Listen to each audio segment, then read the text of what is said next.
సంస్కారం, విద్యతో పాటు సంస్కారం, క్రమశిక్షణ, పెద్దల పట్ల గౌరవం, సమాజం పట్ల గౌరవం, ఒకరిలో ఇవన్నీ కూడా స్కూల్ నుంచే నేర్చుకుంటాం. ఎందుకంటే తల్లిదండ్రులు ఫస్ట్ ఎక్కడ పంపుతారంటే పిల్లల్ని పంపేది పాఠశాలకే.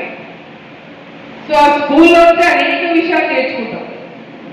పాఠశాలనే మెయిన్. ఒక వ్యక్తి ఈరోజు ఏ స్థాయిలో పెరిగినా ఆ స్థాయిలో ఎదగడానికి వారి యొక్క గుణాల్లో వచ్చేటువంటి మార్పులు కానీ అన్నిటి కూడా పాఠశాల విద్య అనేది చాలా కీలకం.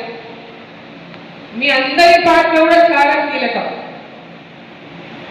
ఈరోజు ఇక్కడ ఉన్నటువంటి మన పిల్లలందరూ ఏదో ఒక పాఠశాలలో ప్రతి ఒక్క విద్య, స్కూల్ కావచ్చు, ఎడ్యుకేషన్, హైయర్ ఎడ్యుకేషన్ కావచ్చు, కాలేజ్ ఎడ్యుకేషన్ కావచ్చు, వివిధ ఎక్కడ ఏ స్థాయిలో ఎడ్యుకేషన్లో ఉన్నా వారందరి కూడా వారి చదువు చెప్పేటటువంటి ఉపాధ్యాయులు, లెక్చరర్స్ కావచ్చు, లేదా ప్రొఫెసర్స్ కావచ్చు, ఎవరైనా కావచ్చు, విద్యా బోధనలో ఉండేటటువంటి ఆ బోధన అనేది వారి వారి జీవితాల్లో ఒక మార్గనిర్దేశం చేసేటటువంటి స్థానం ఉపాధ్యాయులది.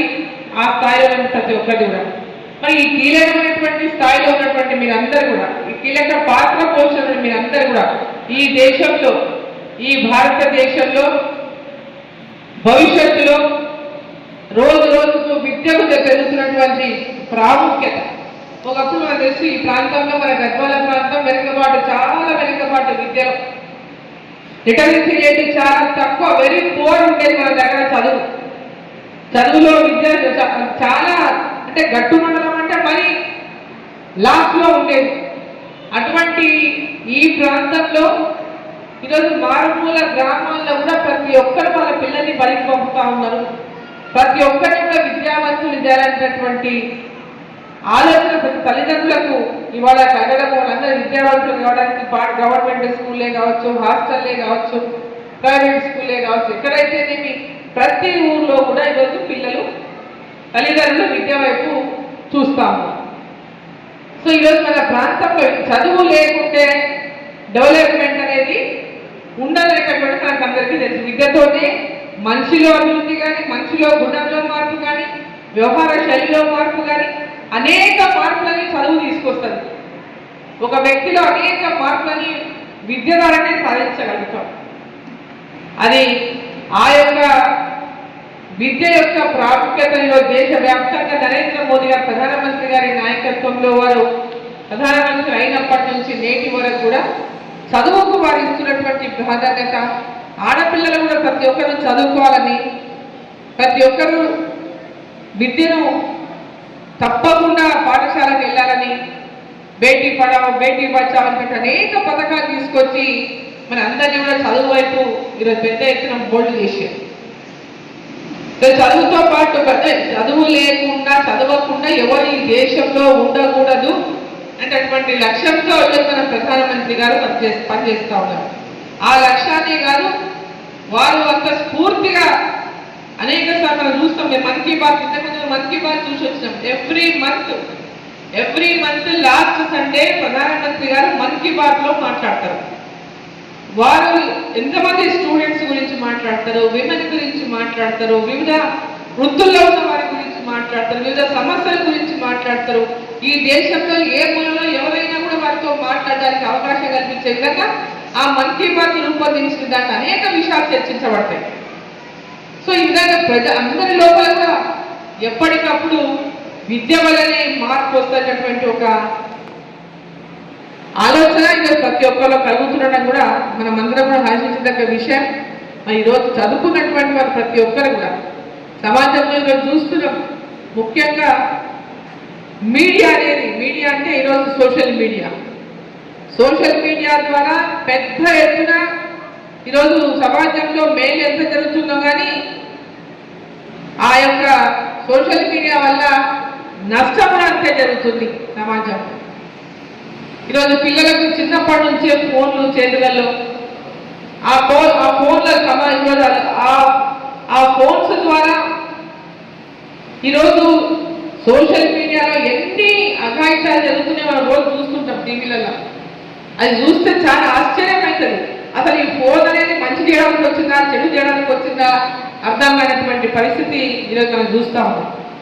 సో ఈరోజు పాఠశాలలో ఉన్నటువంటి మీ అందరూ కూడా పిల్లలకి చిన్నప్పటి నుంచే ఒక స్కూల్కి వచ్చినప్పటి నుంచే ఒక అంటే వారికి కౌన్సిలింగ్ లా ఈ యొక్క ఫోన్ అనేది ఎందుకోసం ఉంది. ఫోన్ మనము మంచి చేసుకోవడానికి ఫోన్ ఉంది, కానీ మనకు అనేక జ్ఞానం సంపాదించడానికి ఆ ఫోన్ ఉంది. ఈరోజు ఆ ఫోన్స్లో వెబ్సైట్స్ దాని నుంచి జ్ఞానాన్ని ప్రపంచవ్యాప్తంగా ఏం జరుగుతుందో ఆ జ్ఞానాన్ని సంపాదించుకోవడానికి మనకి ఫోన్ అనేటువంటి ఆ యొక్క అంటే అదొక ఇంప్లిమెంట్ మనకు అవసరం తప్ప ఆ ఫోన్ ద్వారా మన జీవితాలు పాటు చేసుకోవడానికో లేదా మన కొమరయ్య గారు 4-5 జిల్లాలు ఉంటాయి దాంట్లో, అక్కడ కొమరయ్య గారు ఎమ్మెల్సీ అయింది. సో ఈరోజు తపస్సు ఒకప్పుడు అంటే ఒక ఇంతకుముందు వారు చెప్పిన అనంతరావు గారు మాట్లాడేటప్పుడు ఇతర ఏవైతే యూనియన్స్ ఉండేనో వాటికి అన్నిటి కూడా తపస్సు అంటే చాలా చిన్నగా చూసేటువంటి పరిస్థితి ఉండేది. కానీ ఒక క్రమశిక్షణ కలిగినటువంటి ఒక తపస్సు ఈరోజు 2 ఎమ్మెల్సీ స్థానాలను కైవసం చేసిన స్థాయికి ఎదిగిందంటే అందరూ తపస్సు వైపు చూస్తున్న, తపస్సులో చేరాలి, తపస్సు యొక్క అంటే ఈ అందరూ దీంట్లో ఉండాలి, ఈ యూనియన్లో ఉండాలని పెద్ద ఎత్తున కొత్త వచ్చినటువంటి యూత్ అంతా దీని వైపే చూస్తున్నారు ఇవాళ. మరి అదేవిధంగా ఈరోజు ఎమ్మెల్సీ గారు ఎన్నో ఏళ్ల నుంచి మీరు అడుగుతున్నటువంటి కాని పనులు వాళ్ళు ఓడిని గారు చేయించినారు. ఓడి విషయంలో వాళ్ళు సాధించగలిగినారు.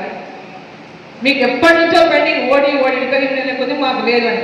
సో ఆ విషయాన్ని కూడా మరి మన ఎమ్మెల్సీ గారు దాన్ని సాధించినందుకు మీ అందరి తరఫున కూడా నేను వారికి అభినందనలు, ధన్యవాదాలు కూడా నేను తెలియజేస్తాను. ఇక గురువు గద్వాల మనకి అందరికీ కూడా చాలా గర్వకారణం, మరి సంతోషం. అదేవిధంగా 2వ ఎమ్మెల్సీని గెలిపించింది. మళ్ళీ మన 2వ ఎమ్మెల్సీ కొమరయ్య గారిని గెలిపించింది. మళ్ళీ 2వ ఎమ్మెల్సీ మన భారతీయ జనతా పార్టీ నుంచి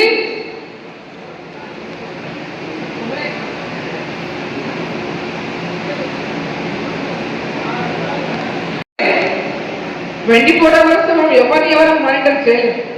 సో దాంట్లో మంచి చెడుని గ్రహించుకునేటువంటి శక్తిని ఆ పిల్లలకు వచ్చేంత వరకు కూడా దాంట్లో ఎన్నో అంటే మనకు ఒక మెచ్యూరిటీ లెవెల్స్ వచ్చేంత వరకు కూడా దాంట్లో మంచి ఆచరణను గ్రహించుకునేటువంటి పరిస్థితిలో ఉంటుంది. సో ఆ విషయంలో కూడా మనం ఒక కౌన్సిలింగ్ అనేది ప్రతి స్కూల్లో ప్రతి టీచర్స్ను ఆ పిల్లలను కూడా కొంచెం అవేర్నెస్ క్రియేట్ చేయాలని చెప్పి సందర్భంగా నేను కోరుతా ఉన్నా. మరి అదేవిధంగా ఈరోజు మన ఎమ్మెల్సీ గారు మన first time teacher MLC Bharatiya Janata party నుంచి సపోర్ట్ చేసిన ఎమ్మెల్సీ కూడా అందరికీ తెలిసిన వాళ్ళు ఎవరు, తెలియని వాళ్ళు ఎవరు లేరు. ఈ అభివృద్ధి విషయానికి వస్తే గద్వాల ఎట్లా ఉందో మీరు అందరూ ఈరోజు చూస్తూనే ఉన్నారు, ఏ పరిస్థితిలో ఉందనేది. ఒకప్పుడు ఒక వెలిగినటువంటి గద్వాల అభివృద్ధిలో ఇవాళ గత 10-12 ఏళ్ల నుంచి డెవలప్మెంట్ అంటే తెలవనటువంటి పరిస్థితి జరుగుతున్నది. ఏ రోడ్డుకు పోదామన్నా, ఏ ఊరికి పోదామన్నా, ఏ రోడ్డుకు పోదామన్నా రోడ్లు లేని పరిస్థితి ఉన్నది. టౌన్లో కూడా రోడ్లు లేనటువంటి పరిస్థితి ఉన్నది. టౌన్లో కూడా అధ్వానమైనటువంటి రోడ్ల పరిస్థితి ఉన్నది. సో అభివృద్ధి విషయానికి వస్తే కూడా ఈ ప్రాంతంలో ఎందుకంటే ఎన్నో సంవత్సరాలు నేను ఇక్కడ సర్వీస్ చేసిన కాబట్టి చూస్తే బాధ అవుతుంది చాలా. అరే ఎట్లా ఉంటే ఎట్లా అయింది ఇదంతా. సరే ఇక ప్రజల నిర్ణయాలను ఎవరైనా కావాలేమో ప్రజలు ఎన్నుకున్నటువంటి విధంగా ప్రజాప్రతినిధులు ఇక్కడ ఉన్నారు. నిన్న ప్రభుత్వాలు వచ్చినాయి, గతంలో బీఆర్ఎస్, ఈరోజు కాంగ్రెస్. ఈ 2 ప్రభుత్వాల్లో ఈ ప్రాంతం పైన ప్రత్యేక దృష్టి పెట్టి అభివృద్ధి చేయడానికి ఉన్నటువంటి ప్రజాప్రతినిధులు ఎవరైతే ఉన్నారో వాళ్ళకి ఈ ప్రాంతం పైన, ఈ ప్రాంతం అభివృద్ధి పైన కమిట్మెంట్ లేదన్నట్టుగా మటుకు చాలా స్పష్టంగా కనబడుతుంది. కమిట్మెంట్ లేదు. కేవలం నలుగురితో నారాయణ కేంద్రం నుంచి వచ్చే పథకాలు ఎట్లా వస్తుంటే అయ్యేకి అవుతుంటే మేము ప్రత్యేకంగా తెచ్చేయాల్సిన అవసరం లేదన్నట్టు ఉన్నారు. వచ్చినవి వస్తే అయినవి అవుతాయి, పోయినవి పోతాయి అన్నట్టుగా ఈరోజు వ్యవహారం నడుస్తుంది. సో ఏదేమైనా ఇది ఇప్పుడు నేను పార్లమెంట్లో లేదు, నా గద్వాల పార్లమెంట్లో ఉంటే అది తప్పకుండా నా ఈ ప్రాంతాన్ని అభివృద్ధి చేసే అవకాశం నాకు దొరికేది.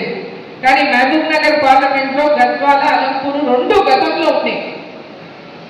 ఉన్నాయి. పోయిన డీలిమిటేషన్లో మహబూబ్ నగర్లో ఉన్న ఈ 2టిని కూడా ఒక ఉద్దేశపూర్వకంగా ఒక నాయకుడు తీసేసింది. ఉద్దేశపూర్వక ఒక పెద్ద నాయకుడు ఈ రెండింటిని తీసి నాగర్ కర్నూలులో చేసిండు మామూలు ఉండొద్దని. ఎందుకంటే ఎప్పుడైనా కానీ అరుణమ్మ మాలమన్నారు రావద్దని చేసిండు పాపం వాళ్ళు. కానీ వాళ్ళు ఒకటి చేస్తే అయ్యేది కాదు. ఈరోజు మామూలు పార్లమెంట్లో కూడా ఈ రెండు నియోజకవర్గాలు దాంట్లో లేకపోయినట్టుకి ఆ ప్రాంత ప్రజలు జిల్లాలో మరి అనేక సార్లు అంటే నేను ఆ ప్రాంతంలో పనిచేసే వ్యక్తిగా అనేక మంది ఉపాధ్యాయులు కావచ్చు, ప్రజలు కావచ్చు, ఎంతోమంది ఎంప్లాయీస్ కావచ్చు, ఆఫీసర్స్ కావచ్చు, అనేక మందికి నేను మంత్రిగా ఉన్నప్పుడు నేను చేసినటువంటి ఆ కొద్దిపాటి పరిపాలనను గుర్తుంచుకొని అమ్మ అరుణమ్మ వస్తే మంచిగా మళ్ళీ డెవలప్మెంట్ అవుతుంది, మేము గెలిపించాలని వాళ్ళు బయట ఎవరికి వచ్చి కాకపోయినా వాళ్ళందరూ కూడా పార్లమెంట్ ఎలక్షన్లో నాకు మద్దతు పలికి నరేంద్ర మోదీ గారు కేంద్రంలో ఉండాలి, అరుణమ్మ ఉండాలనే ఒక ఆలోచనతో వారందరూ కూడా నన్ను గెలిపించినారు మామూలు ఉన్నటువంటి ప్రజలు మామూలు పార్లమెంట్కి. సో భవిష్యత్తులో అవకాశం ఉంటే తప్పకుండా దీన్ని మళ్ళా ఆ పార్లమెంట్లోకి తీసుకొని అంతా ఒక పార్లమెంట్ ఉండేటటువంటి విధంగా డీలిమిటేషన్ వస్తుంది. మళ్ళీ డీలిమిటేషన్ జరుగుతుంది. నెక్స్ట్ డీలిమిటేషన్లో గతంలో చేసిన పొరపాట్లు వేరే పెద్దలు చేసిండ్రు, ఈసారి సరిదిద్దుకునేటువంటి అవకాశం కూడా మనకు వస్తుంది. కాబట్టి తప్పకుండా దాన్ని సరిదిద్దుకుందాం. ఈ ప్రాంతం యొక్క అభివృద్ధికి ఎల్లవేళలా ఆనాటి నుంచి ఈనాటి వరకు ఎట్లా కట్టుబడి ఉన్నామో తప్పకుండా భవిష్యత్తులో కూడా ఈ ప్రాంతం యొక్క అభివృద్ధికి కట్టుబడి ఉంటాం. తప్పకుండా ఈ ప్రాంతాన్ని అన్ని రంగాల్లో అభివృద్ధి చేసుకుంటామని చెప్పి సందర్భంగా తెలియజేస్తా ఉన్నాం. కాబట్టి మీరందరూ ఇక్కడ మంచి అంటే ఒక ఫ్యామిలీ లాగా ఉన్నారు. మొత్తం అందరు టీచర్స్ ఎవరు ఏ యూనియన్లో ఉన్నా అందరూ కూడా కలిసి అందరి దగ్గర అందరికీ కూడా నేను ఎవరు వచ్చినా వాళ్ళ కోసం ఛాయశక్తుగా వాళ్ళకి సహకారం ఇవ్వడానికి పనిచేసిన. సరే మీ అందరూ ఈరోజు ఈ గురు పూజోత్సవం అంటే సెప్టెంబర్ 5కు ఉన్నది యాక్చువల్గా. సరే ముందుగానే మనం ఈ ప్లాన్ తపస్సు ద్వారా మరి కొన్ని రోజుల ముందుగానే 10 రోజులు చేసుకుంటాం అనే విషయాన్ని మనం ఇంతకుముందు తెలిపినారు. అట్లా ఈరోజు మరి ముందుగా ఈ కార్యక్రమాన్ని ఇక్కడ నిర్వహిస్తున్నటువంటి నేపథ్యంలో మరి మిమ్మల్ని అందరినీ కలుసుకునేటటువంటి అవకాశం కలిగించినందుకు తపస్సు వారికి నా యొక్క ధన్యవాదాలు తెలియజేస్తా ఉన్నా.